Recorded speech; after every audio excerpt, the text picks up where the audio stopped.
ഞങ്ങൾ കോട്ടയിലൊക്കെ പോയിട്ട് വന്നതിന് ശേഷം അടുത്ത് പാലക്കാട്ടിൽ എവിടെയാണ് പോയത് നോക്കാം. പാലക്കാട്ടിൽ പിന്നെ മെയിനായിട്ടുള്ളത് മലമ്പുഴയാണല്ലോ, അതുകൊണ്ട് ഞങ്ങൾ മലമ്പുഴയ്ക്ക് തന്നെയാണ് കേട്ടോ പോയത്.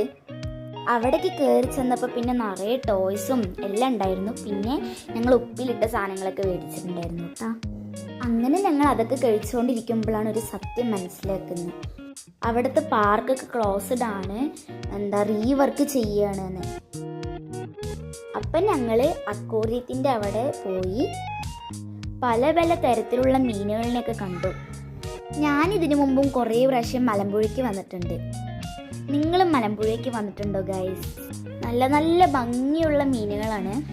നല്ല ഗോൾഡൻ ഫിഷും നല്ല വെറൈറ്റീസ് ഫിഷുകളൊക്കെ ഉണ്ടായിരുന്നു. അങ്ങനെ ഞങ്ങൾ കുറേ നേരം ആ മീനുകളുടെ അവിടെ തന്നെ നിന്നു. കാരണം മലമ്പുഴത്തെ എല്ലാവിടെയും ക്ലോസ്ഡ് ആണല്ലോ. നല്ല ഭംഗിയുള്ള മീനുകളൊക്കെ ഉണ്ടായിരുന്നു. പിന്നെ വലിയ 2 മീനിനെ കണ്ടു കേട്ടോ. അതാണിത് രണ്ടും. നിങ്ങൾ വെക്കേഷനിൽ എവിടെ പോയെന്ന് കമൻറ്റ് ചെയ്യുക ഗൈസ്. അങ്ങനെ സ്കൂളൊക്കെ തുറക്കാൻ പോവാണ്. സ്കൂൾ തുറക്കണതിൽ ഇഷ്ടമുള്ള ഒരു കൂട്ടത്തിലാണ് ഞാൻ. കാരണം വീട്ടിലിരുന്നിരുന്നിരുന്ന് ബോറടിച്ചു ഗൈസ്.